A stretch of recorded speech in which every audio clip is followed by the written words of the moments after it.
All right, we are live. Welcome to Ghost PM. I am your host, Roger Belt, along with Michelle Fitzpatrick from Timeless Dimensions, and we have a very, very special guest tonight, Dr. Chuck Kennedy. And this is going to be a fantastic show, you all. He's got some really fascinating stuff to talk about with his Project PSI. His partner is Miss Christina Rake, and we're going to talk all about that and just blow your all's mind. So, if we're ready to begin, Mr. Chuck, would you like to give us a little bit of background about what Project PSI is and the purpose it serves? All right. Well, it basically started 45 years ago this week. That's when I went on my first investigation. And so I started as a ghost hunter 45 years ago. Okay. Long before it was popular on TV. Right. Over the years, I then got into science, nurse, licensed nursing home, and I have a PhD in neuroscience. And I always felt that the science and the paranormal would come together. And so a while back, I started actually mixing science with the paranormal probably about 10 years ago when I created a process called forensic EVPs. Mm-hmm. And that's where I'd use EVPs to solve some of the historical mysteries.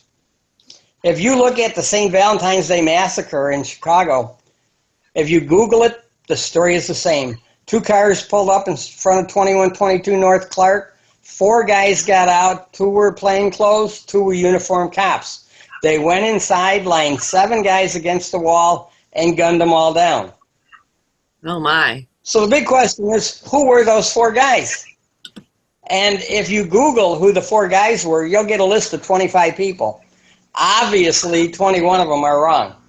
Right. So we decided we wanted to know the truth.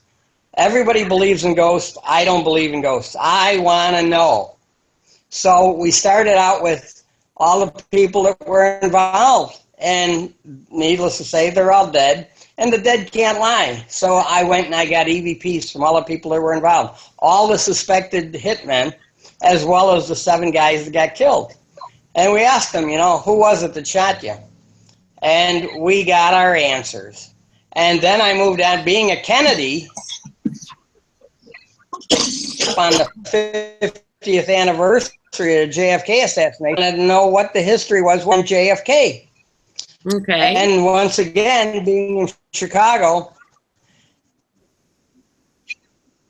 Jack Ruby, if you remember, Jack Ruby killed Oswald in the basement of the police station down in Dallas. Yes, I am familiar with it. Yes, but Jack Ruby was raised here in Chicago. He's buried in Chicago under Jacob Rubenstein. So I went out, found Jack Ruby's grave, and I searched to interview all the dead people that were associated with the story. And everyone from Lyndon Johnson to JFK himself. I got EVPs of JFK right in Dealey Plaza about 4:30 in the morning one night. And so by using forensic EVPs, I've been able to answer a lot of the historical questions. Do y'all remember the movie Butch Cassidy and the Sundance Kid? Yes, sir. All right. And they got killed down in South America. Yeah. But the rumor is that they paid people off to tell that story. And if so, where are they buried? Well, I was living in Fort Worth, Texas for 2 years in the old historic stockyards. And I found out that if you Google a picture of the Fort Worth 5, it's the only picture of Butch, Sundance, and the Hole in the Wall gang, and it was taken right there in Hell's Half Acre in Fort Worth, Texas. Nice. At a place, the mystery woman that went down to South America with them, they met and got married in Fort Worth, Texas.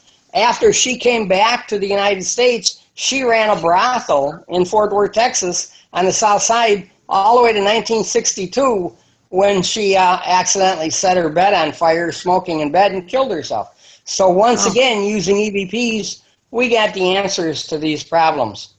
Right. And so then I moved on to other things. Oh, okay. We always hear that when a ship goes, I'm sorry? Oh, I just wanted to, for our guest, and actually for myself, we're all familiar with the electronic voice phenomena, the EVP. What makes the way you do it different with it being forensic EVP versus the way most people would do it? Using a variety of filters, frequency selective filters, usually the problem with EVP is background noise in the background, traffic noise, all kinds of different things. And so I created this process where I can sit there and actually filter out the background noise. And it's really more of it's almost like an art. It's something you have to practice. Marsha Mack did a big demonstration on it last week at the Chicago Ghost Conference. It's like learning to play a musical instrument. Sometimes you put things in there and it doesn't work. You back them out, start again, start all over. But the thing is, when you're done with it and you get it amplified, you get it totally filtered, totally amplified, most of the time that EVP sounds like that ghost is sitting next to you. Right. Wow, and cool. It's all in the filtering and amplification. And the problem, most people, when if they have a background noise, they want to wipe it out completely. But did you ever look at the Jumbotron at a ball game? If you're sitting across the field, you look at that Jumbotron and you see this nice clear picture.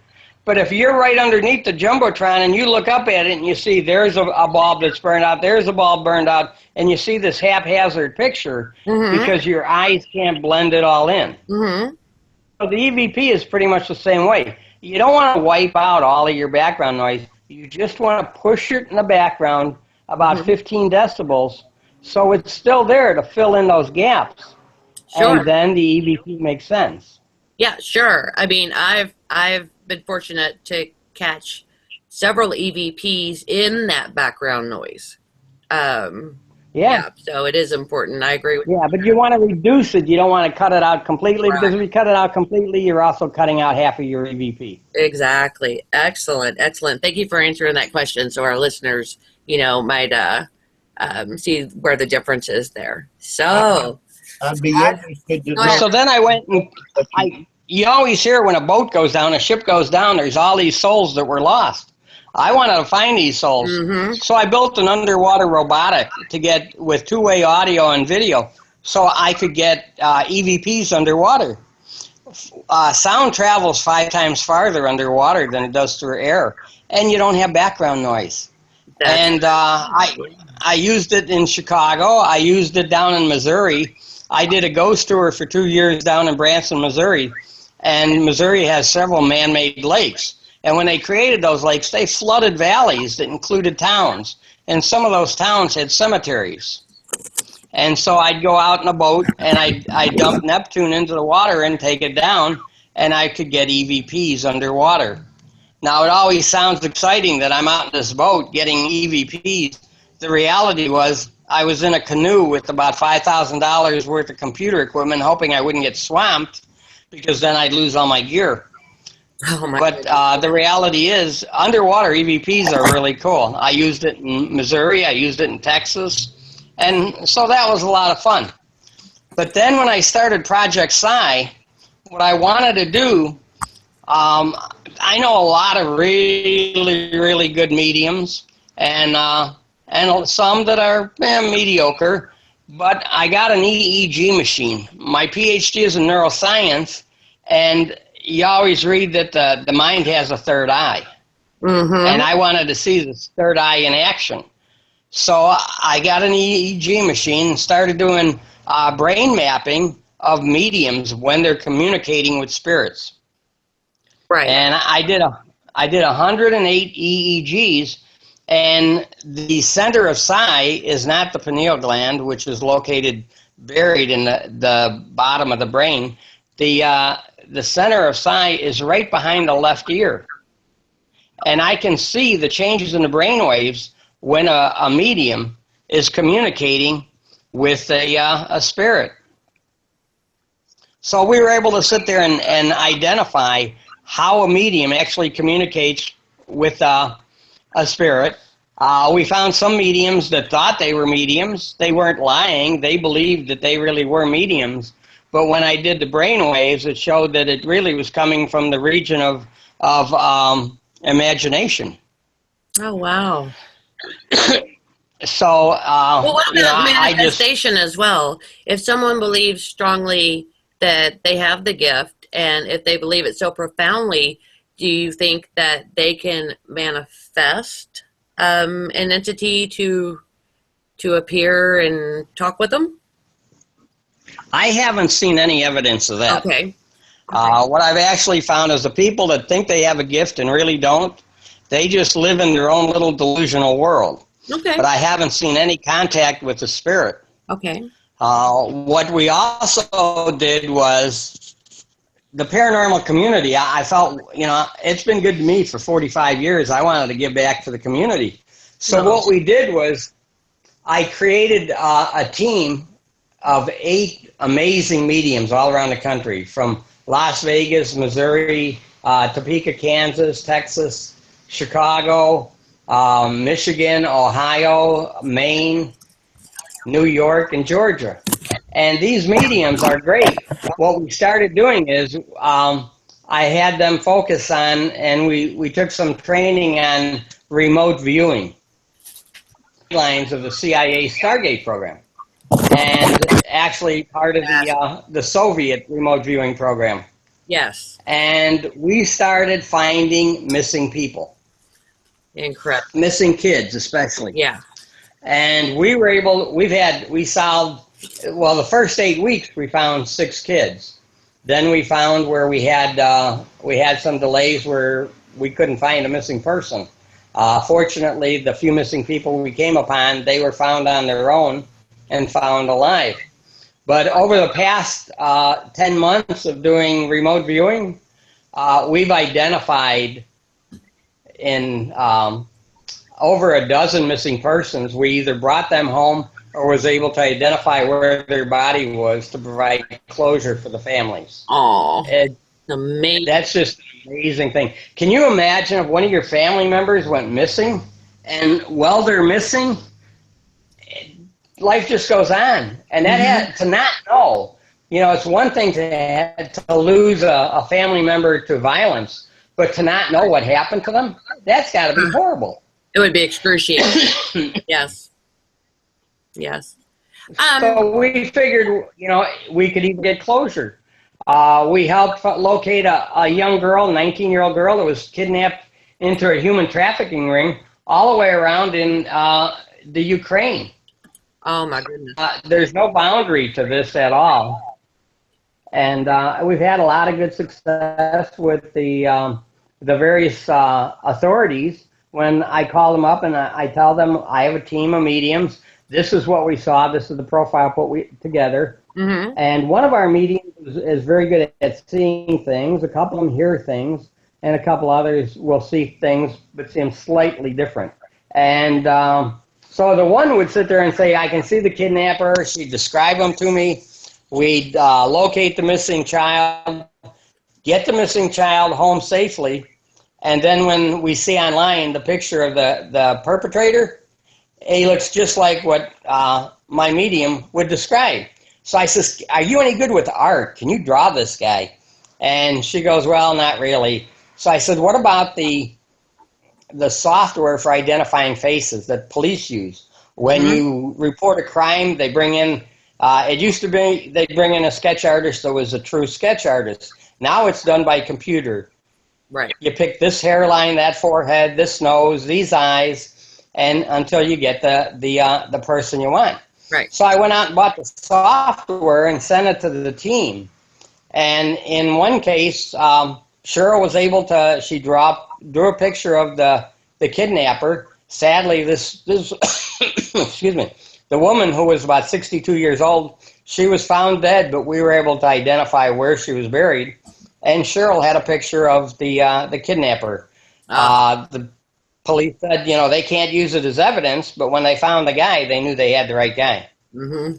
So that was pretty cool. So we're trying to use the paranormal to sit there and help society and give back to the community and show the value of the paranormal, that the paranormal isn't just tripping around in dark basements trying to scare the hell out of you.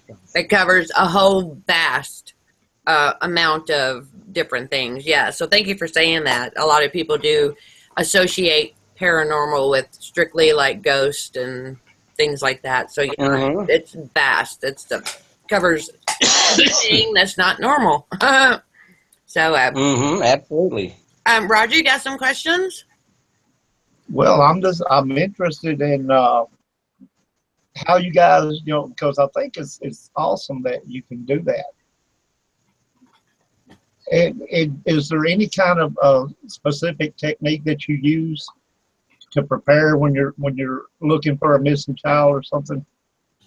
To like meditation or any kind of thing that you do prior. What I do is I get as much information as I can find about the case, and I post it online and on our website, Project Psi website, and then I text the team and I go, "We got a hot case."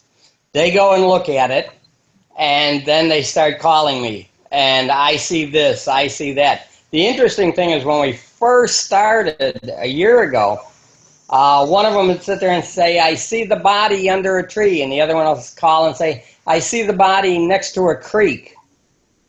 And then the third one will say, "I see the body under a tree next to a creek." So they all had a similar story. It was slightly different. After 4 weeks, the first one would call me, they tell me what they see. The second one would call me, and I'd swear the two of them had talked, only they couldn't because I was talking to them. And I would get the same story almost word for word, which was really cool. All of their visions, all of their activities synchronized after a couple of weeks of working as a team. Interesting. And that was one of the cool things that I found about the whole thing.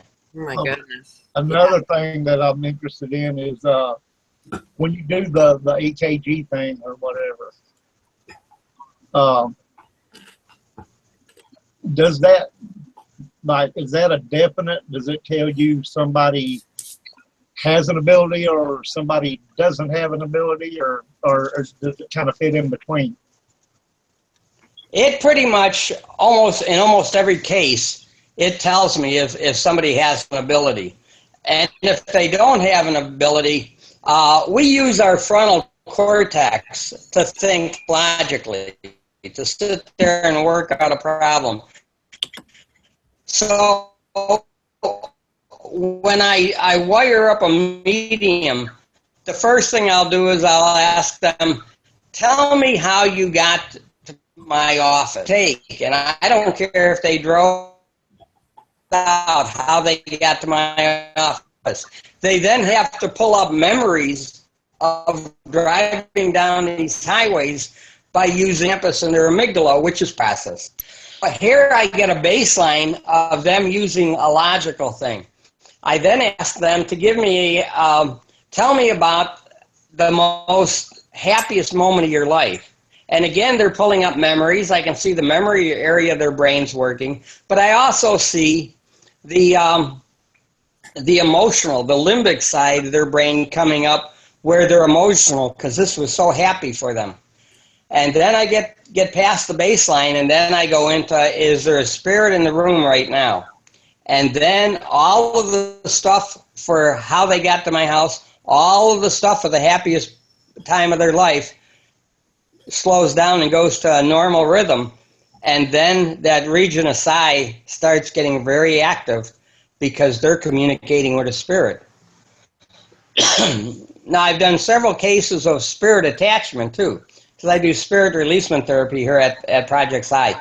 And I'll take somebody who isn't a medium, but they have a spirit attachment, and they're exhibiting all the signs and symptoms of a spirit attachment. And I wire up their brain. Michelle, I don't want to talk to you. I want to talk to the spirit inside of you. And I get past your conscious brain, and I get into your subconscious. Right. And that's where the spirit's at. And that spirit comes out through the region of psi, the same spot I would expect a psychic to be able to communicate. So that kind of validates that that part of the brain right behind below the left ear is in well over 110 EEGs. That's the region of psi. That's how we communicate with the spirit. Right. Fascinating. Extremely fascinating. I'm enjoying this thoroughly so far. Yeah. Back a few months ago, I remember I do a lot of research, and I can't remember exactly what I had posted, but that's when I first met you. You had commented on one of my posts, and I believe it had to do with connecting into alternate realms using your psi technology. Is that true, or did I misunderstand?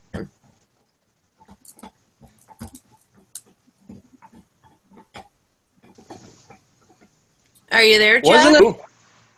Oh, yeah. It looked like you froze up. Okay, there you are. Wasn't it a question about deja vu? Oh, it very well might have been. Yes, sir, it very well might have been. Deja vu. Yes, you're right. Mm-hmm. And pretty much there's I'm sorry, go ahead.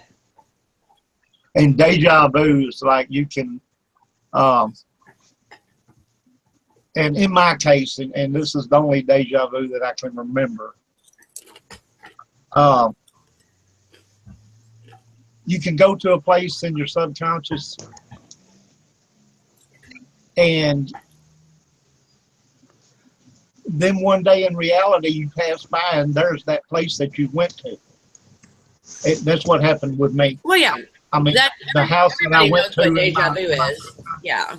The point. I saw everything exactly like it was in my subconscious whenever I went there.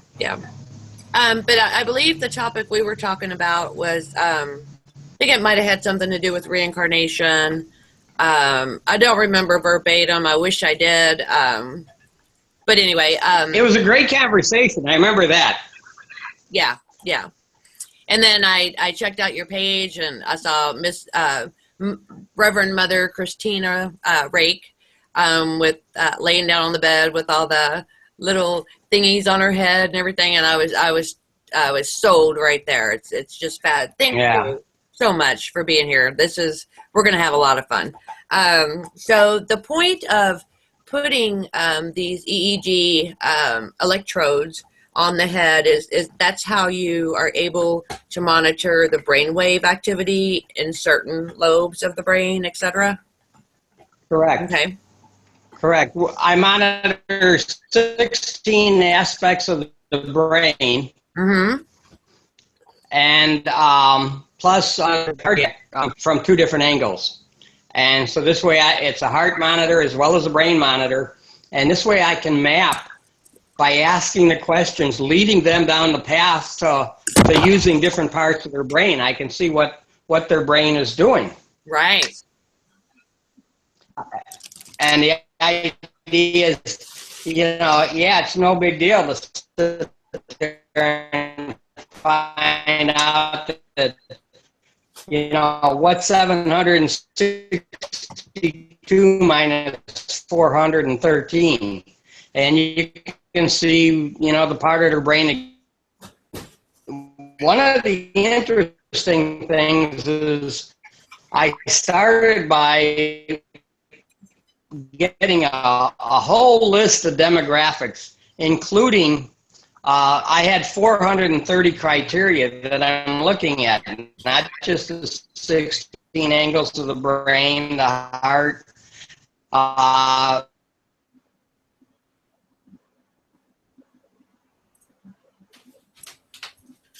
So it froze up. kind of health problems they've had, what kind of medications they're on that can affect these things. One of the most interesting was when it is sitting there in spirit, their blood sugar drops dramatically. Now, Harvard School of Medicine, they wanted to see if when the brain is active, will blood sugars drop. So what they did is they sat there and they took kids who were taking their SAT tests. And they did their blood sugar. They had these kids take this test, really work their brain, really into overdrive, and then they went back and checked their blood sugars again, and they found they got a drop of about 4 points. And for a healthy person, there's no reason for the blood sugar to drop 4 points. So they thought this was really significant, 4-point drop. But you got to remember it's about 3 pounds. It's about 2% of our body weight, but it consumes 30% of our sugar, which is energy, and 30% of our oxygen for energy. So I started doing brain waves on mediums, and while this is going on, and I'm interviewing the mediums and asking, how are you feeling? Are you having any side effects? And the mediums are telling me when they're engrossed in a really tight reading, communicating with a spirit, they get dizzy, they get lightheaded, they get shaky, all these different things, all symptoms of a drop in blood sugar. So I started checking blood sugars. I found I could get a really good medium who's communicating with a spirit, and this conversation's going, excuse me, back and forth, and their blood sugar will drop as much as 30 points in 15 minutes. Oh my gosh. Yeah. When Harvard can only get a 4-point drop for somebody taking an SAT. So obviously the amount of energy the brain needs to communicate with the spirit during a reading, that's a lot of energy. Excuse me, energy. The other thing is I monitor their blood oxygenation using a pulse ox. And a normal pulse ox, you want to be above 90. Anything above 90 is good. So I've got these people, they were getting ready to start the reading. I'm asking them about, what road did you take to get here? Their pulse ox is 93, 94, 95, something in that range. But their rate of respiration is only like 16, 17. Oh, wow. Start the reading, and they're communicating with the spirit. Now, they're keeping their oxygen level at 94, but they have to breathe 24, 25 times a minute to get that much oxygen into their system to be able to keep the amount of oxygen in the blood. Right. So obviously, when a psychic is doing a reading, they consume an awful lot amount of energy, either in the form of sugar or in the form of oxygen. And that was one of the most significant things we found. The other thing is, of the 108 people I tested, about 97%, you always hear that a lot of mediums have fibromyalgia. And yeah, that's true, but that was like 51% had fibromyalgia. What did happen was about 93% had an autoimmune disease. If they didn't have fibro, they had SLE, neurofibromatosis, but they were all suffering from autoimmune disease. Like lupus and things like that, correct? Guillain-Barré syndrome, lupus. Mm-hmm. So those were significant. And as they, oh, excuse me, got this damn dry cough. Mm-hmm.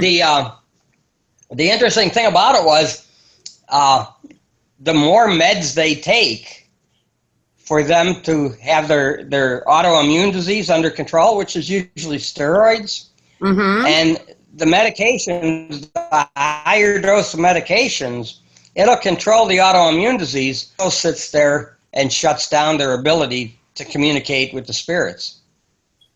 Interesting. Very. So I found that awfully significant also. We also looked at blood type. We looked at the most common blood types for mediums. I also looked at what kind of, did they ever live with cats? I have 5.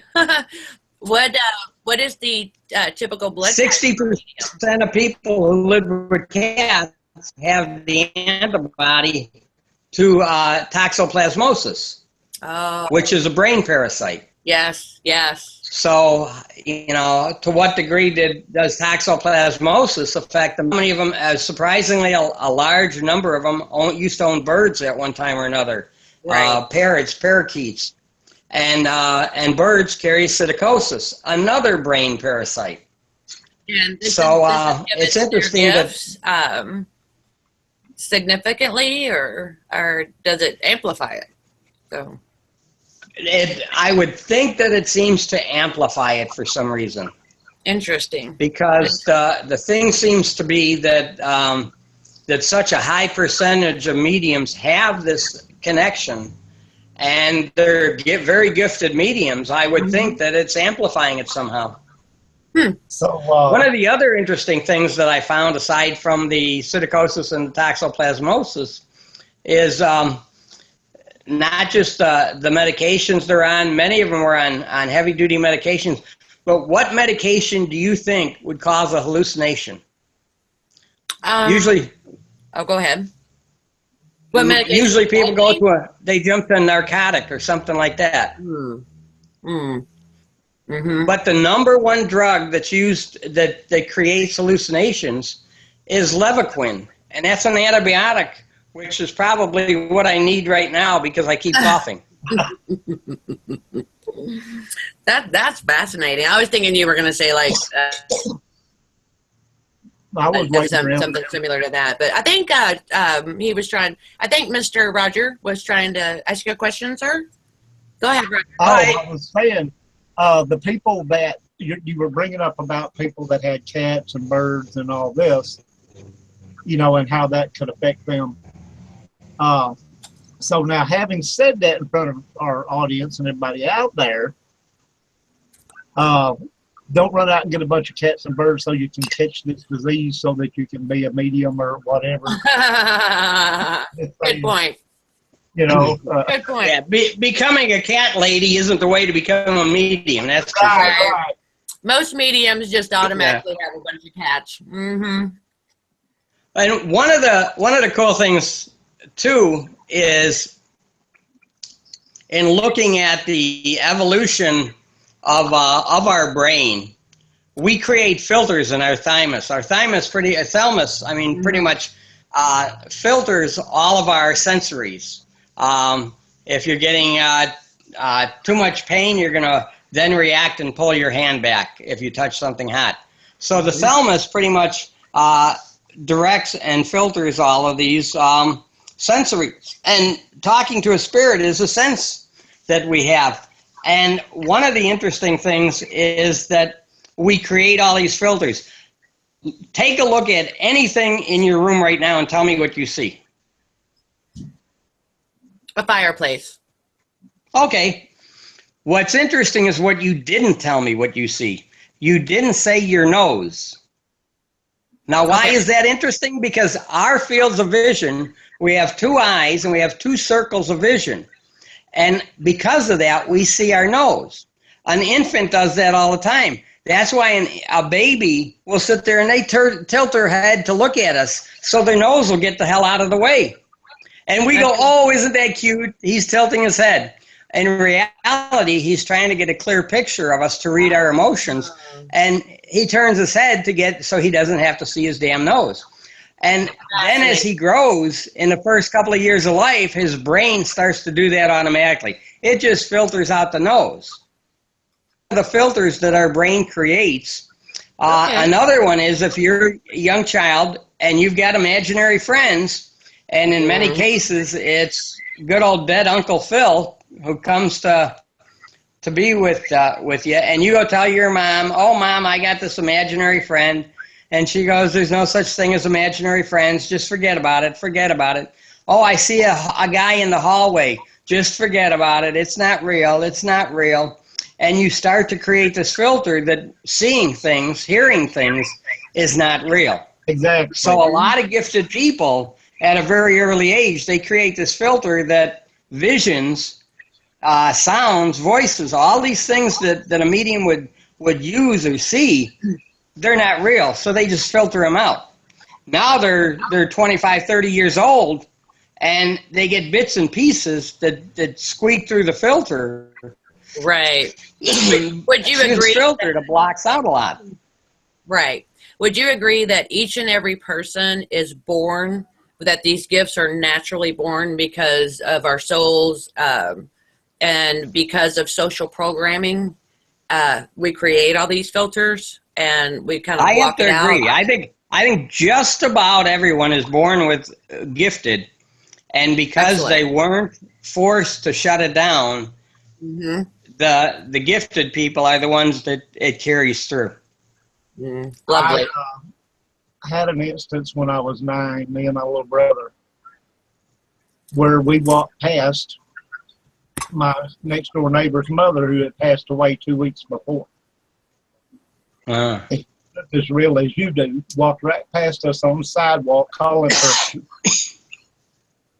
And of course, the first thing we did, we ran in the house. I'm telling my grandmother and all them, yeah, we just saw a ghost. We just saw a ghost. No, you didn't. There's no such thing. And they just kept on until I agreed with them. Yeah.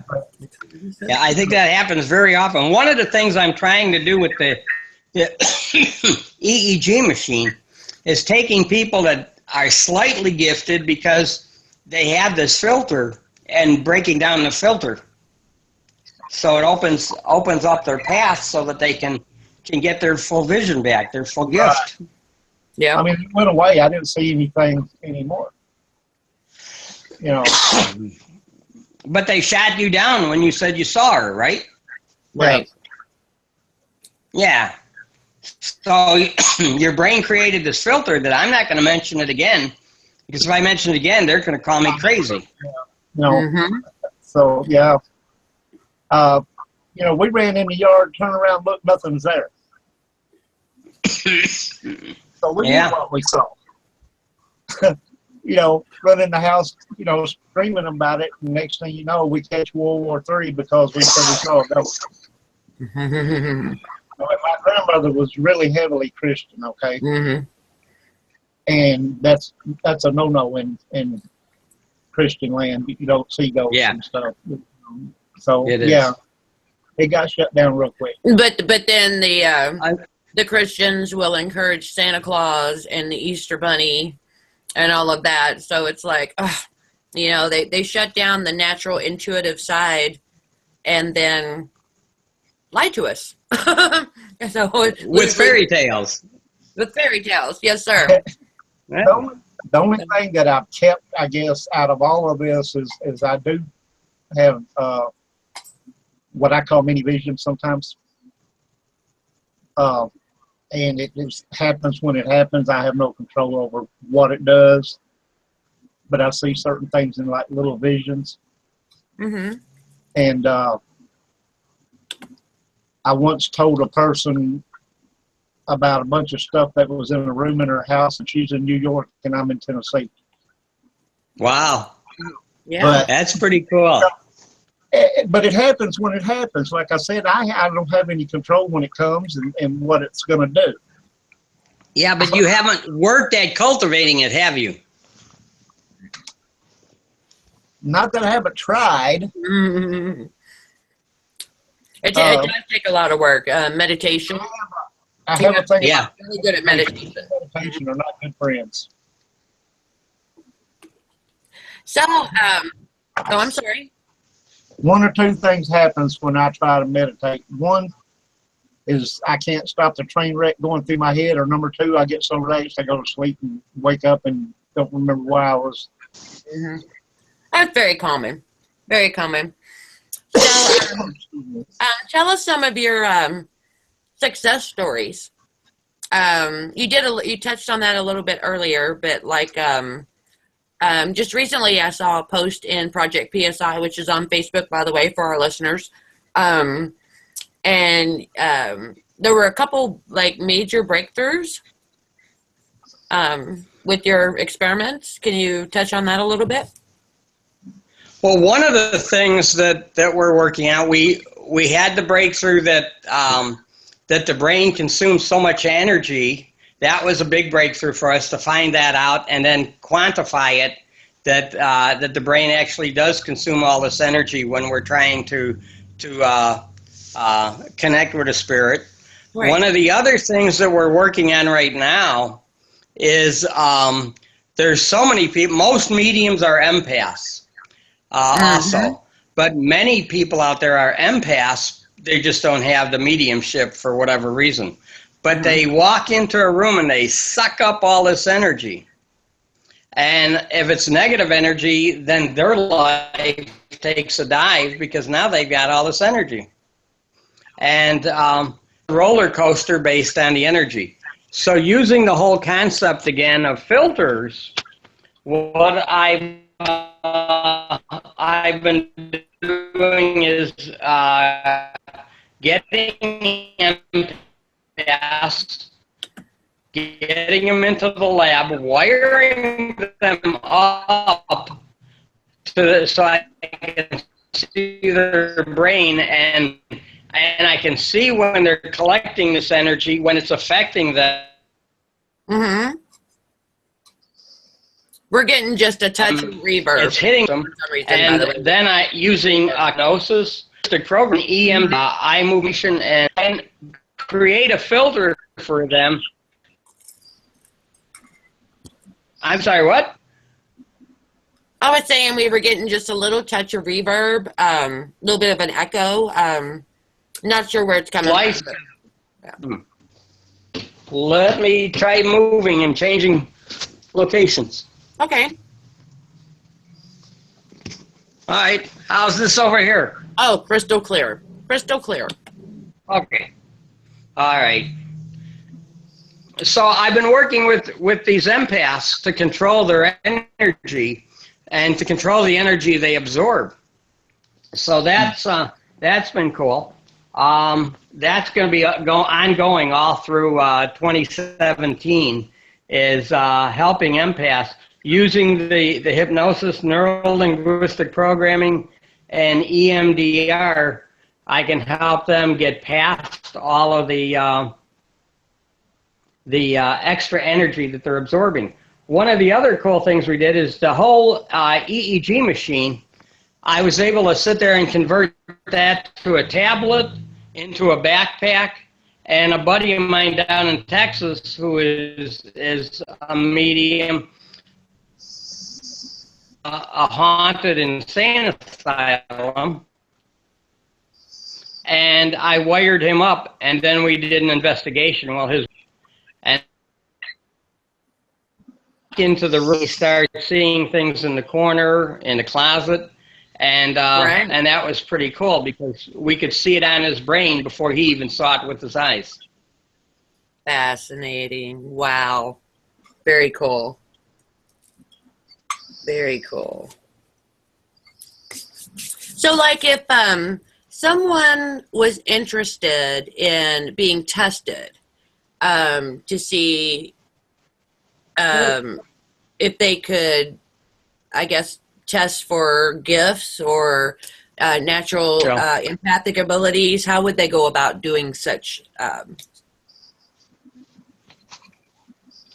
I'm sorry, you broke up there and I missed half of that. Okay, so say like someone would like to find out if they had some gifts or if they had empathic abilities.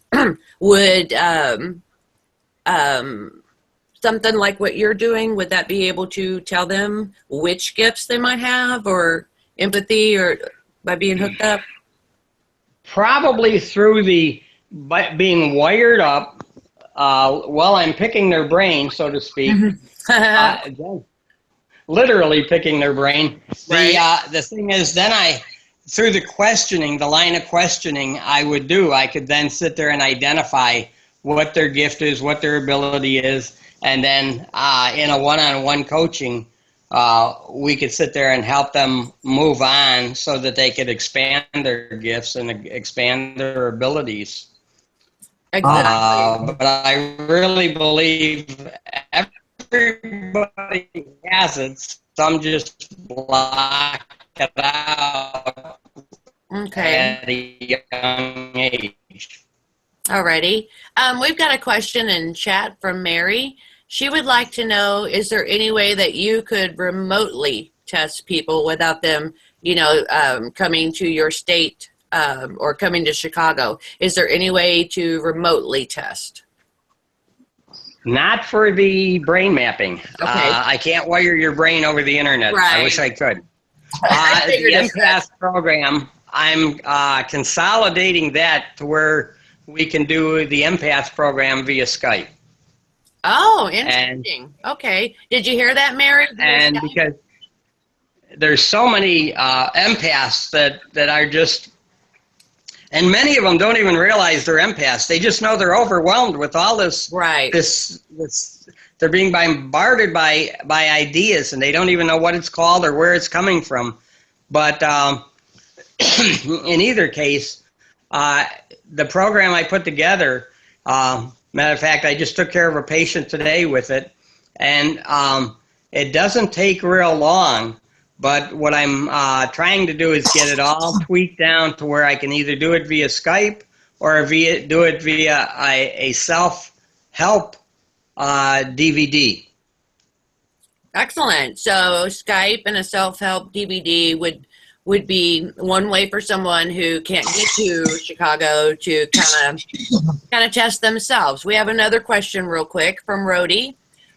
She wants to know, how do you decide who you will test and who you will not test? Is there like a questionnaire or other tests you have to go through in order to be tested by you? I've been basically the only criteria for me to test you is you have to ask for it. And I've had people who ask me to be tested, and then when they sit there and they go through the questionnaire, I can see that they've got other issues. Right. There was a guy up in Oklahoma that clearly had some psych issues that needed to be resolved before we could get anywhere. Exactly. There was another guy down in Texas that had also had some psych issues. So, just because they have psych issues doesn't mean they're not a gifted medium. Using the EEG, I was able to determine when they were going off on a tangent because of their psych issues and when they were actually communicating with a spirit. And several of them, even though, just because you're gifted doesn't mean you're not crazy too. They're not mutually exclusive. Well, with that being said, in my experience, with a lot of the people, myself included, who has gifts, but did not know because of the family religion aspect within the home, did not know how to nurture that until much, much later. So when I would be speaking to passed on people, of course, my parents are shipping me off, to a hospital or a psychiatric ward or whatever. Right. When it was simply that I had, some of the clairs, clairvoyancy, a couple different clairs I ended up finding out that I had, but yet I was deemed by the medical profession to be schizophrenic, I guess, or bipolar, when really what was going on was I had gifts. So what do you think about that? I know people are crazy, to some degree. But there's a lot of psychiatrists and a lot of psychologists out there that don't believe in schizophrenia. Mm-hmm. They believe that if you're hearing voices, you have a spirit attachment. Wow.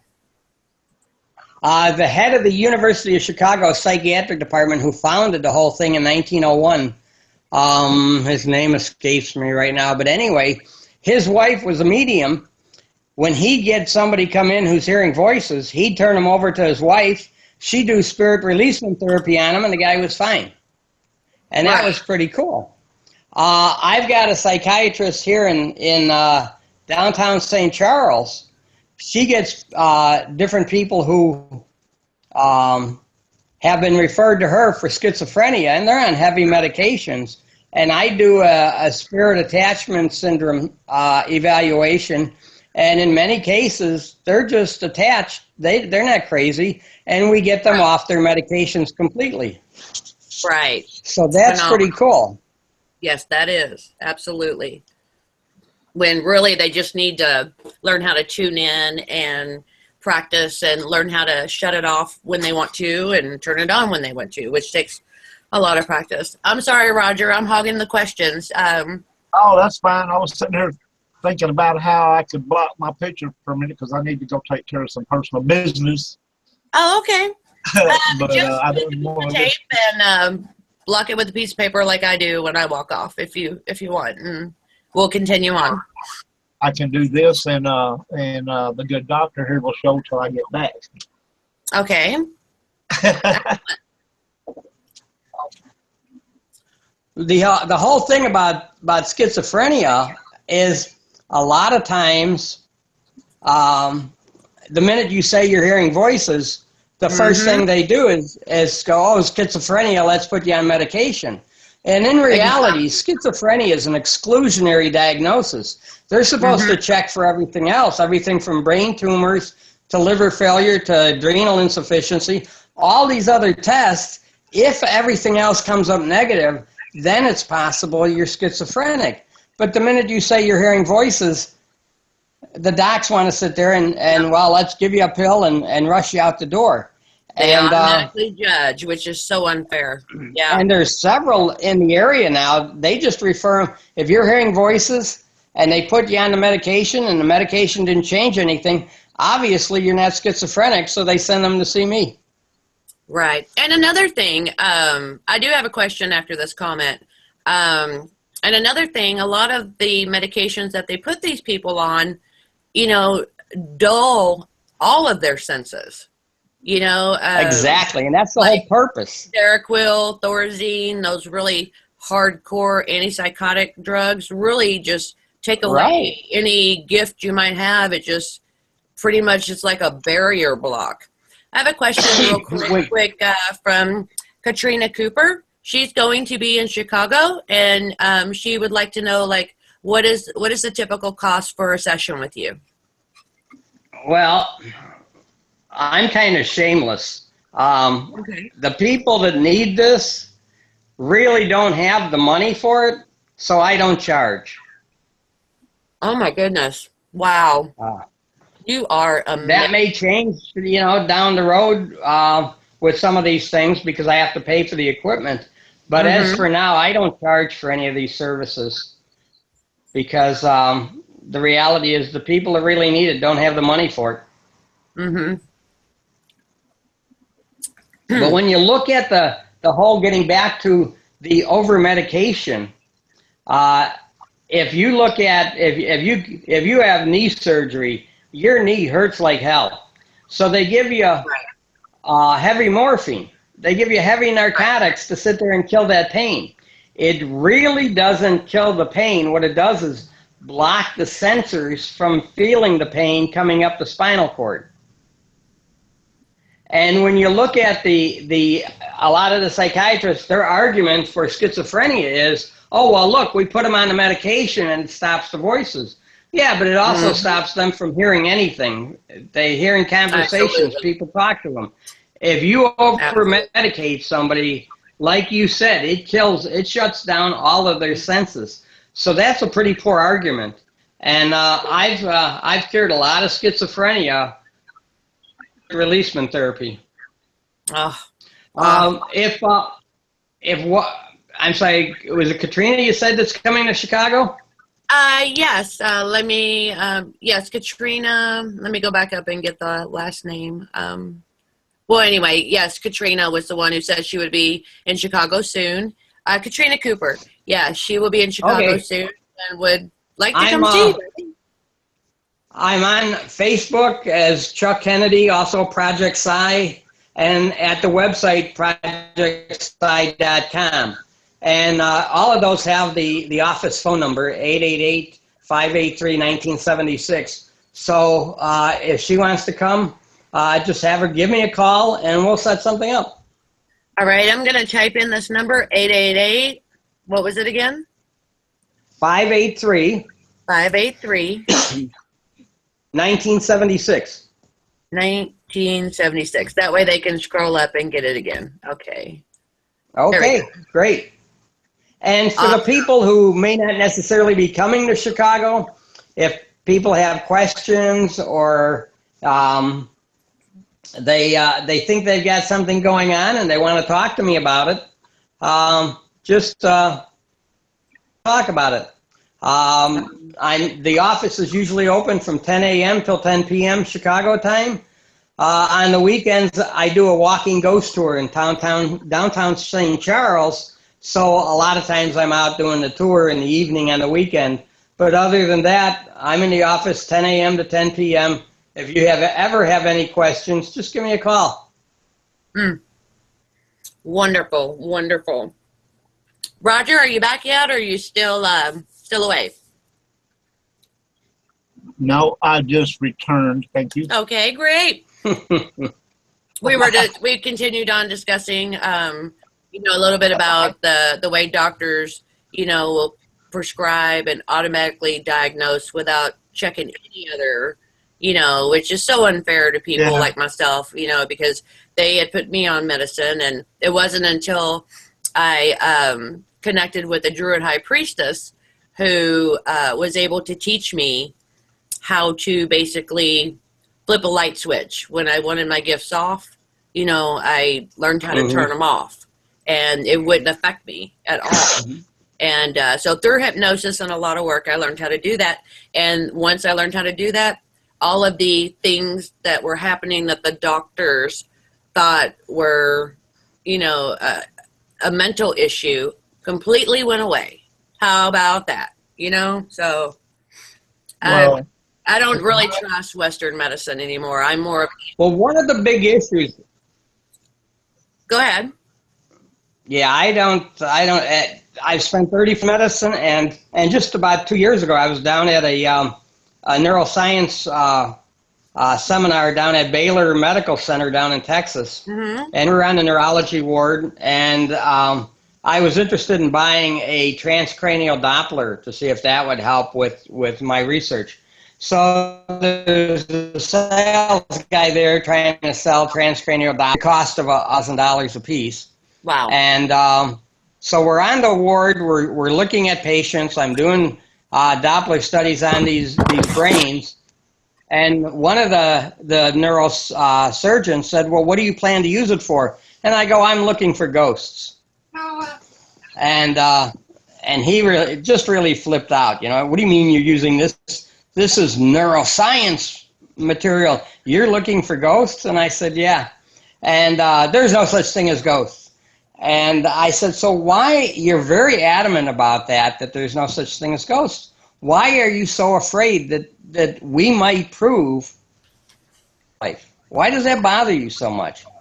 And the reality was, and one of the doctors who was Catholic was with me, and he jumped in, and he goes, it isn't the afterlife you're afraid to visit. And the guy goes, what do you mean? And I said, you're afraid that if we prove that there's an afterlife, then we prove there's a God.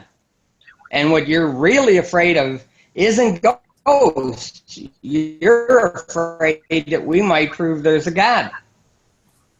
Or a creator, and or most of them in the room, they go, yeah, that's it. Yeah. Well, because a lot of doctors that I've had many surgeries, and I've asked the doctors, the physicians, the surgeons, if they believed in any type of religion where there is a holy person, and they all said no. It was almost like going through school, took that away from them, and it was replaced with science, and that's kind of a shame. You find very few MDs or specific practitioners that really don't believe in a higher power, and yeah. Absolutely. I was going somewhere with that, and it just left me poof. Blonde. Well, let's talk about Christina just a little bit, if you're okay with that. And she. Oh yeah. Obviously, yeah. I strongly suggest. I can only scratch the surface of what Christina does. She's head of the Church of Nativity, Old Catholic Church here in St. Charles.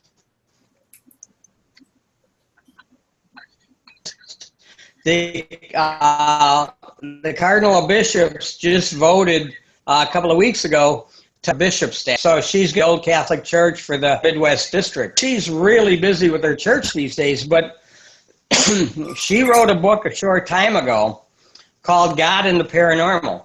And most ghost hunters at one time or another, as we said, you get those good old Southern Baptists, they'll tell you, you can't talk about that stuff. There's no such thing as ghosts. We know they're there, but we can't talk about them. And if you look in Leviticus, you'll see that Leviticus said that you can't have a medium. Well, Reverend Mother Christina spent a couple of years. She has 2 master's degrees in theology. Wonderful. She knows the Bible inside and out. A lot of people say, "Oh, I know the Bible." Yeah, they read it once. Right. But she's studied the Bible inside and out. And then she went further back. You got to remember, Christ was not a Christian. He was a Hebrew. Right.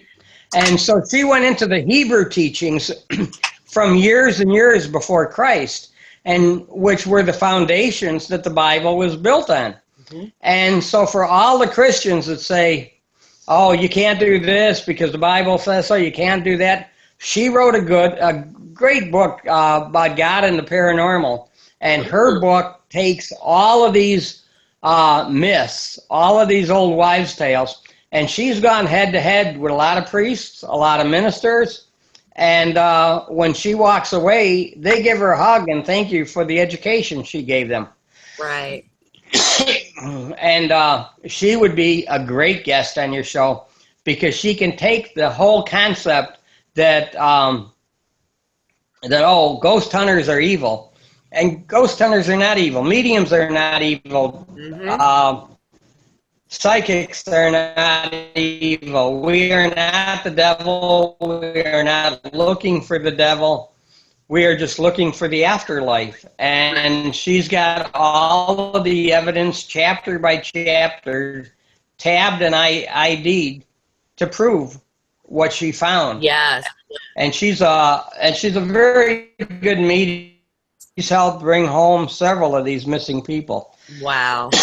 No. She's yeah, I'm definitely going to get in touch with her. She's on my friends list, and reach out to her and try to get her in probably in January, because this has been so fascinating. So I'd like to get her input as well. Or, we like to do something called roundtables occasionally, like about every 3 months. Oh. So maybe we can do like a roundtable with you, Christina, and a few other people that are, somewhat knowledgeable to where in the quantum physics area of this type of stuff. Mm-hmm. And would you be willing to do that later on? Oh, yeah, that'd be great. And quantum physics is basically what led me to the whole Project Psi thing. Now, we know the conscious brain is analog. If you look around the room, you see a continuous picture as your head turns around the room. And that's an analog process, but that's our conscious mind. But if you talk to people who study consciousness like at the Arizona Center for Consciousness, subconscious mind is a quantum mind. And universe is a quantum, and that's how our brain actually connects to the universe, to the spirits, to the precognition, or to the remote viewing. And it's by using quantum physics. Mm-hmm. And a prime example is precognition. If you like baseball, you watch that base stands out on the mound 50 feet from home plate, and he fires that ball 90 miles an hour. Now that's 132 feet a minute. So that ball is going to get there in or 132 feet a second. That's going to get there in just under a half a second, or just over actually a half a second. So about 0.6 of a second, that ball goes from the pitcher's mound to home plate. Now, we know in neuroscience that for the human brain to recognize... oh, I'm so sorry. Sure, honey, to recognize that an event happened. Some healing energy right now. I'm sending Ricky, yes. For the human brain to recognize that an event happened, it takes 0.5 of a second. So that means when that pitcher throws that ball, the first 0.5 of that pathway, the batter standing there, he hasn't even seen the ball left the pitcher's hand yet.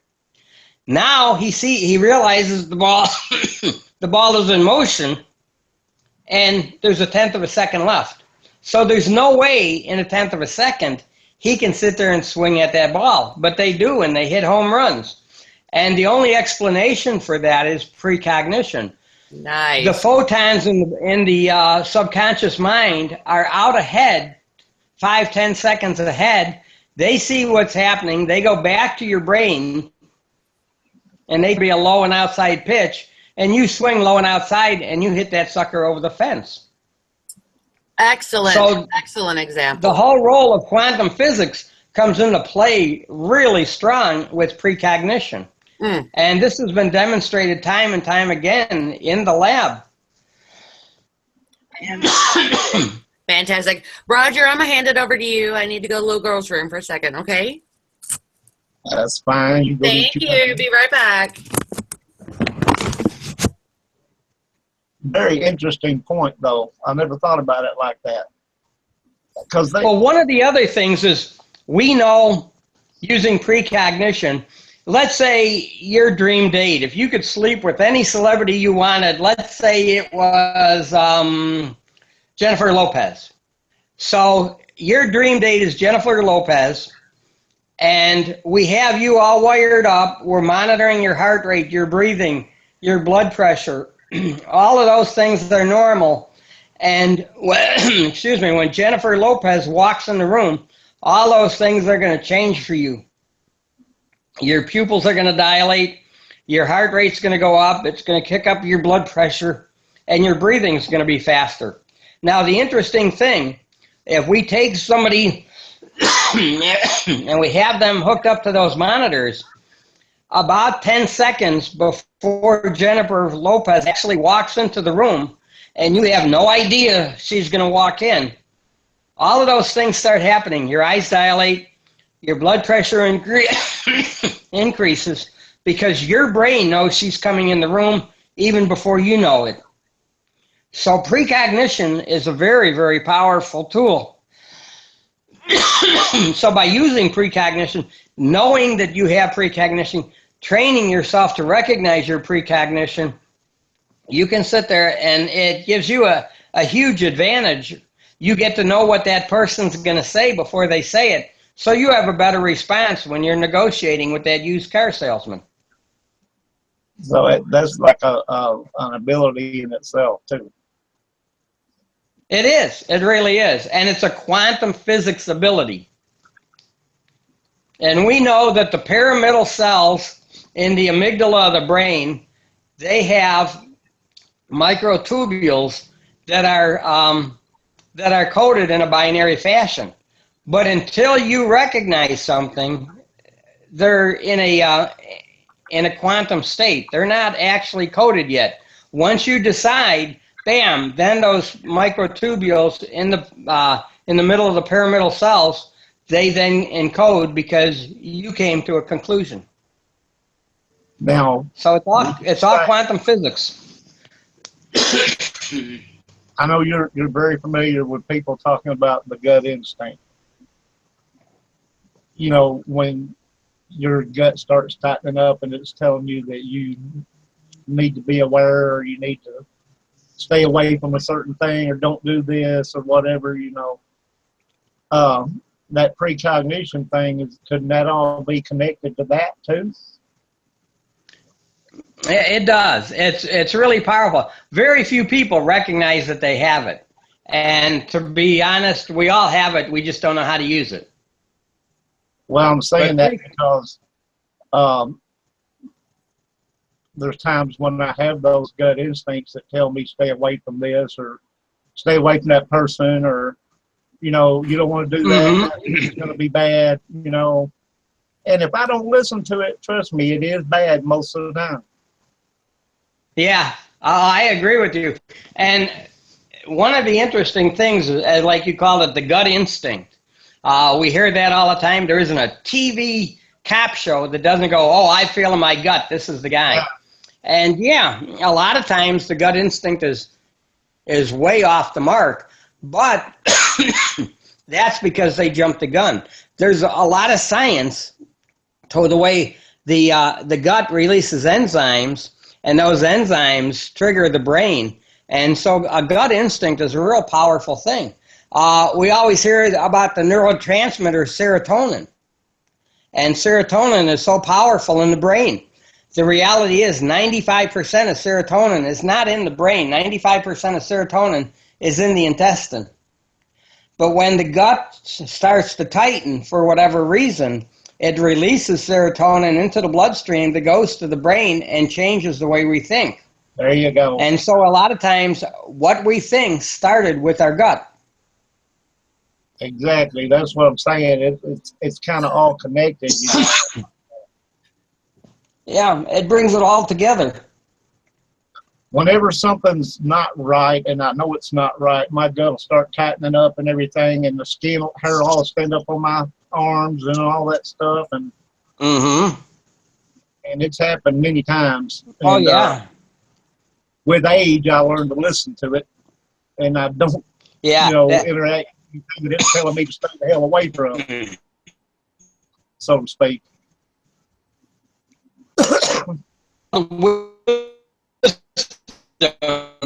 As we get older, we learn to pay attention to the things that younger. Well, I think that's kind of why some people do live to be a little bit older than others. Because you learn to listen. I think you're right. It's telling you to stay away from such things. Yeah. Yeah, I think you're right that we really do. As we get older, if we learn to listen to all the things that didn't work out, we won't fall into the same. But for most people, it takes a few times before we really learn.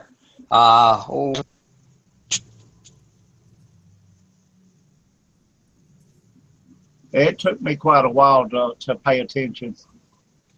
And a lot of those times that I knew I should have, and I'm like, I had that same feeling that I had last time when I got in all that crap. But I didn't. But a lot of the decisions we make where we ignore our gut is because we're involved emotionally. We know this used car we're going to buy is probably something wrong with it, but damn, it's got that metal flake paint and it sounds so mellow. And yeah, we got burned last time we bought a Mustang, but we buy it again hoping maybe this time will be different, but it's not. And it's because we let our emotions override our common sense. Yeah. As my mother used to say, common sense isn't always so common. That's true. Well, it is. It's just that most people overlook it. Sure. Yeah. I'll take it Trust me. Yeah. Times. I think we all know. Yeah. I think we wouldn't be human if we didn't sit there and take risks and hope for the best. But there's a difference in taking risks and just being plumb stupid. Yeah. And I took it to the point of plumb stupid a few times. And I knew better, And my gut was sitting there telling me that, you know better. You know what happened last time when I told you not to do that crap. But you do it anyway. And of course, when you're younger and everything, it's all about proving how macho you are, Yeah, how macho and independent. You're the man. Yeah. Yeah. One of my patients today, we were talking about that, and I'm telling them, you got to stop making stupid decisions and think things through. Because, but I'm the man. I got a right to make a decision. I said, yeah, but you also have a right to deal with the consequences when you screw up. Absolutely. Yeah. Absolutely. Karmic law is, in my opinion, very much real. I am more Buddhist than Taoist, but yeah. Oh, here's a quick question. Since I mentioned Buddhism, have you, during any of your experiments, has any of your clients run into maybe past lives or future lives? Oh, we do do a lot of past life regression, and I do a lot of past life regression hypnosis. Nice. So yeah, I see a lot of past lives. When Reverend Mother Christina and I had our radio show, I actually hypnotized her on the air, and we did a past life regression on her, going back to several different lives. Here's the coolest thing about past life regression. I do it all. I do parties where you get 4 or 5 of your girlfriends. I'll come over. We'll do 15-minute sessions of past life regression, and you supply the wine and cheese. And it's a whole lot of fun. It's a fun evening, and I then record the whole thing, and you get a CD of yourself being hypnotized going through a past life. So that's a lot of fun. It's really cool, but here's the really neat thing about it. Probably about 80% of the cases, I take the person out. When I hypnotize you, I take you down. You're in a room, and I tell you, we're going to go through that door, and there's a long hallway. And on the right side are all these doors, and on the door is a year. And when we get to that door, we'll look at the year, and you tell me if you want to go in that room or not and examine that past life. So I take the people down the hall, and we'll go room to room. And in 80% of the cases, we get to a door, and I go, all right, that was 1860. Do you want to go in that and examine that life? And they tell me, no, that's when I was a dog. Oh, wow. Huh.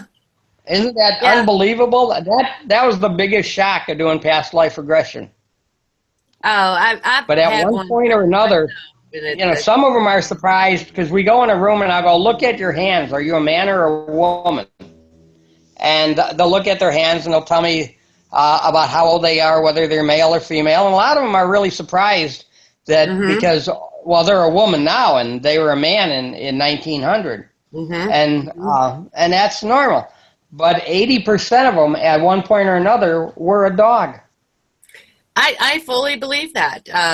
I'm not quite sure how to articulate my thought here, but it's kind of like we have to work our way up to the level of intelligence. So, we could have started out as an ant, and then, worked our way up, and we still are way up through our lifetimes in order to reach nirvana.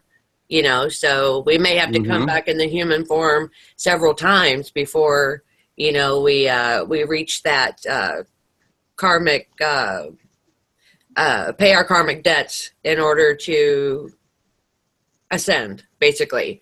So yeah, being a dog in a past life for me makes perfect sense. Perfect sense. One of the other cool things is there's a lot of scientists that consider that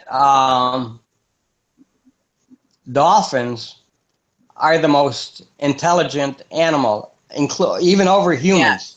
Yes. They're more intelligent than we are, and there's a lot of data to support that. So I started looking at dolphins, and if they're that intelligent, do they have spirits? So I started talking to people who spend a lot of time with the dolphins, and they'll talk about, they were swimming in the ocean and the dolphins are playing. And they said every once in a while, when a dolphin comes out of the water, it breaks the water, jumps in the air, hits the water, and splashes as it goes back in the water. I go, yeah, that makes sense. What's the problem? And they go, every once in a while, they'll see a dolphin come out of the water, go through the air, go back into the water, but there's no wake, there's no ripple, there's no evidence that they ever came out or went back in. Right, and they also are one of the only species on the planet that procreates for pleasure instead of, so that makes them even cooler. Yeah, it does. It does. They enjoy sex just for the sake of sex. It does. Yeah. But obviously these dolphins and porpoises that are coming out of the water and leaving no trace, those have to be the ghost dolphins. Oh, interesting. I get asked a lot of times when I was really, really active on my paranormal team. I've since moved on to MUFON and ET and all that. Pardon me. But I would get asked a lot of times, like, why don't we ever catch an EVP of a caveman? Where are the cavemen? And my answer to them is, you would be surprised at, when you hear a growl or a grunt, or some language that just doesn't even sound right. I mean, just because Exactly. they were, 100,000 years ago or something. Yeah. Mm-hmm. Yeah. So, Well, I found that fascinating that, people will leave all that out and automatically assume that they are speaking to just a person that's passed. It could be an interdimensional being.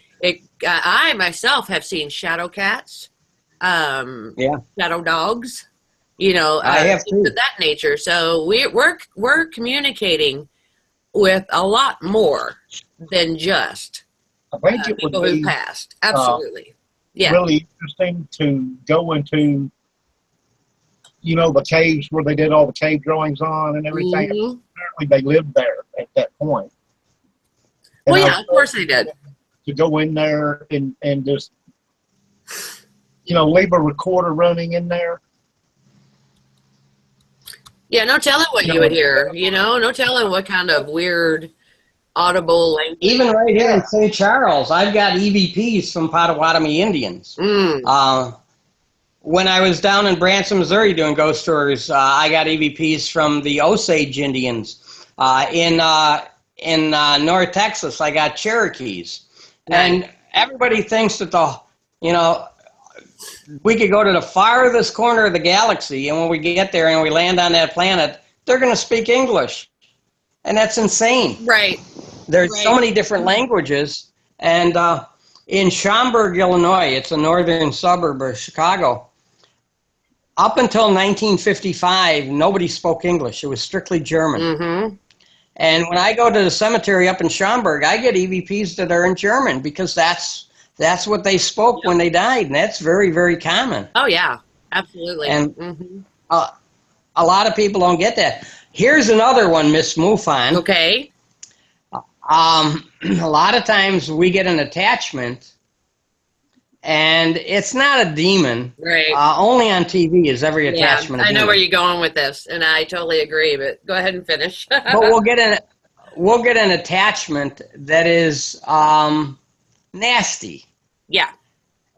And it does not appear to be human. Right. And I'm pretty sure that I'm getting attachments that are alien. Mm-hmm. Oh, I 100% believe that. I mean, aliens have to die eventually too. And so why wouldn't their spirits be here also? And I do think that some of the voices that we catch are ET in nature. I call them interdimensional beings. Because because they have to be, unless they have cloaking devices like on Star Trek, which they probably do.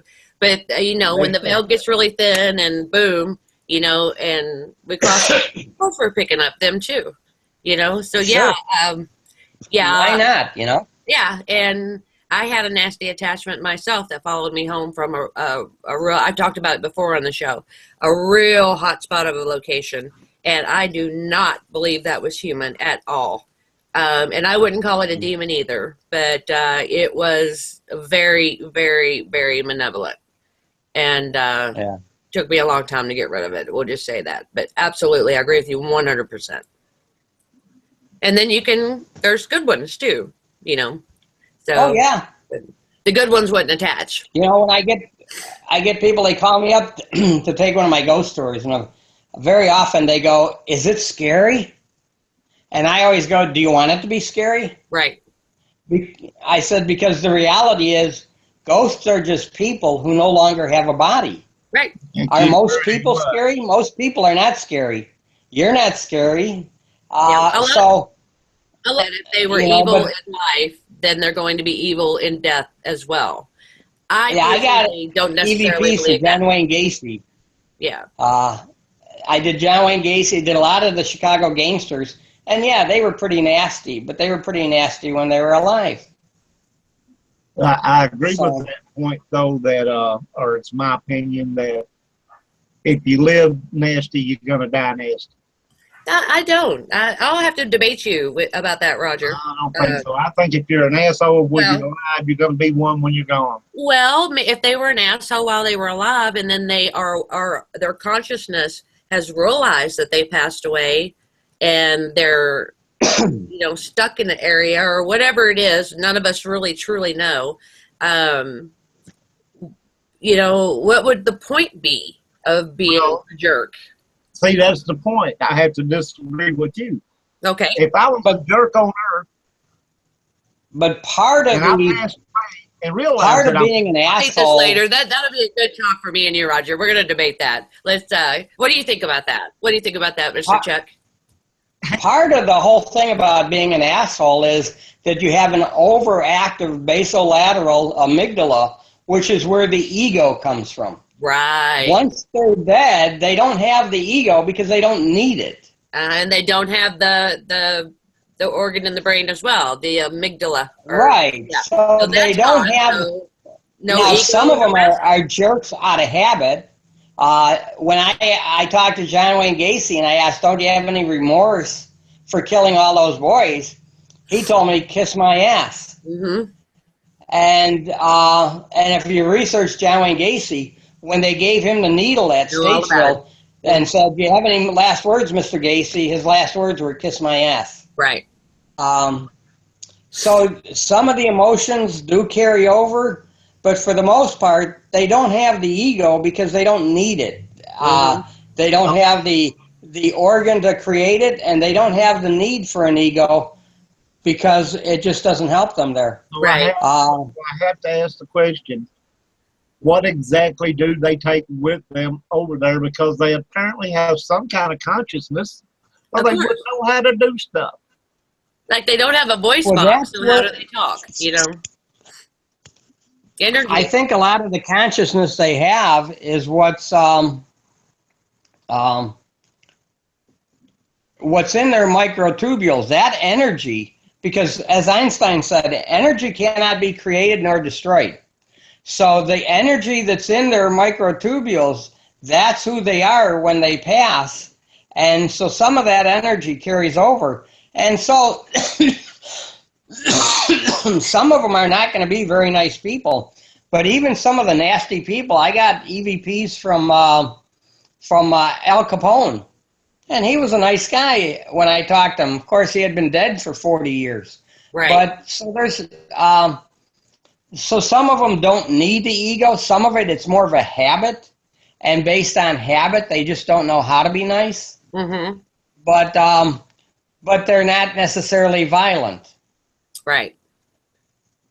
Right. They just have the habit of talking tough. And so that's what we end up seeing. Fascinating.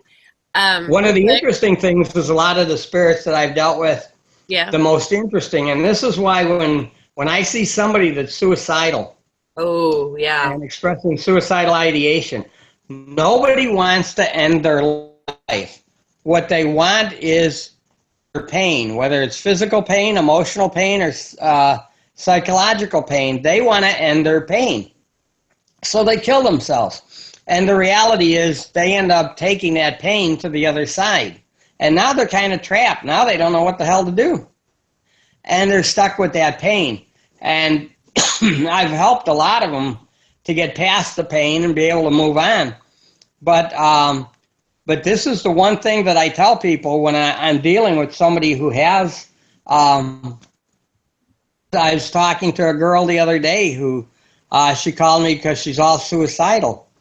And I said, what do you expect to happen when you kill yourself? Well, then it'll be over. I go, no, that's when it just begins. Right. You know, you got that backwards, kiddo. That's when it just begins. And now it's beginning for all eternity. If you think the last 6 months of your life when your parents were on your case, your boss was on your case and you lost your job, if you think that was horrible, the rest of your eternity is going to be even worse because you made this wrong choice now. Why don't we work on getting through this problem right now, and ultimately you'll be in better shape for the long haul. Exactly. And it worked out. Exactly. I got a quick question from chat. There's a couple of us who have noticed a similarity between people who have gifts, and it is a ringing in the left ear, and it can be so high pitched at times that, and it seems to be one ear, not both. With some people, it's the right ear, but for me, myself, and the few people that I've talked to, it's all in the left ear. Is there any correlation to ringing in one ear that signifies anything? I think, and like you say, the majority of the times, it is the left ear. Mm-hmm. And that's right where the region of psi is. And what I think is happening is when they're communicating with a spirit, when they're doing a reading, when they're connecting with, excuse me, the universe, all of that energy coming into that part of the brain doesn't necessarily affect the ear, but it causes a vibration in the skull right there. Right. And that harmonic other vibration rings the ear. Does that make any sense? Yeah. Would you be willing to say or consider it almost like a download to the consciousness, subconsciousness? I think that's probably a great description of what's going on. Okay. Cool. There you go, Mary. Me and Mary have been talking about that. Me and Mary Strickland have been talking about that for quite some time now, and a few other people. It's our left ears, and sometimes it's so loud, that I've said this before. I feel like I'm getting transmissions from outer space, Mm-hmm. and basically, if you take a tuning fork and you strike the tuning fork and you put it up to your skull, you're going to hear this ringing. Nice. And basically, it's the same way. That origin of psi, the region of psi that's right behind the left ear, is kind of like your psychic modem, your modem to the universe. Right. And when that modem is going, it's humming. And that humming is what you hear as a ringing. Yeah. Fascinating stuff. Fascinating. Hey, people in chat, do you have any more questions? We've got about 10 more minutes before we sign off. So if you have anything else to ask, let's get it in. And while we're doing that, Mr. Chuck, go ahead and remind everybody how they can get a hold of you, what websites you have, Facebook pages, etc., if you would. I'm on Facebook as Chuck Kennedy. Facebook wouldn't let me keep the Dr. Chuck thing. They don't let you keep titles. Okay. So it's Chuck Kennedy on Facebook. I'm at Project Psi, PSI, on Facebook. I'm also at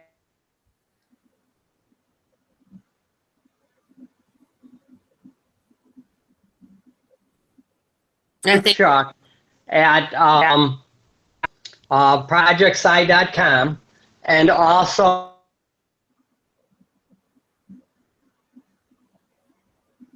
We're only 1976. Yeah, I'm only picking up part of the last two that you named off. I only heard about half of it. I had to get another glass of water so I'd stop hacking. Oh, okay. So we got the PSI one, we got the Chuck Kennedy, and then the other two was real choppy. Do you want to name those off again, or Project Psi on Facebook. Okay. www.projectpsi.com. Okay. And number is 888-583-1976. And my email is drchuck@projectpsi.com. Excellent. And if you have, the biggest problem I have is people have questions, but apparently I come off being very evil and they're afraid to talk to me. I'm really an approachable guy. I'm a nice guy. I swear a lot. I speak 3 langes, English, sarcasm, and profanity. But I'm a nice guy. So if you got questions, just give me a call. Excellent. Yeah, I think we're related. I speak those languages too. Well, I didn't catch that. What's that? I said, I think we're related. I speak those languages fluently. Yeah, there you go. We got to be distant cousins, right, buddy? Yeah. But it's been really great having you on here, and I love this stuff, man. This is just a lot of the stuff is some people would consider it like sci-fi, you know what I mean? But it's a reality. It is. But that's the whole thing. We are taking it out of the realm of sci-fi and moving it in to mainstream science, and that's the goal. And one of the studies I forgot to mention that starting in January, Reverend Mother is a healer. I haven't seen her all week. She's been busy. She only lives a mile from me, but I haven't seen her all week. She's been busy. But yeah, I need her to cure my pneumonia. But anyway, she does a lot of curing, a lot of remote healing, and we're going to be doing a study looking at how the healing energy transfers. How does this happen? And we've got a couple of people lined up who are healers from the Philippines. They were trained, they're medical people out of the Philippines, but they're trained in remote healing. We also are going to be looking at, you know, you're mentioning the Buddhists. The Buddhists do a great deal of remote healing. We're going to look at how they do it, what their techniques are, and how that comes into play, and the whole concept of shamanism, and why are shamans so able to sit there and heal. Right. And how does this energy work? A big study we're going to be starting in 2017, and that'll be both myself and Bishop Christina, or as we call her in Chicago, the Bish. You know what would be really fantastic is if they're always inventing new cameras, right, that can see into different realms of, you know, like the night vision and the ultra, what you know what I'm talking about, full spectrum, all this kind of stuff. Mm-hmm. What if they could create a camera with a lens that could actually photograph that energy being put out? That would be awesome. And what we're going to try to do with both the empath program and the healing program, I ordered a FLIR camera to see if thermally we can see the energy transfer. Yeah. Oh, that would be great. Yes. That really would. To be able to see that would be really cool. So that's one of the things we're going to. And, you know, whenever I do the ghost tours, at the beginning of the ghost tour, I talk to the crowd and I tell them, you know, what is it we're looking for? What do we hope to see? And I have a TV remote control in my hand.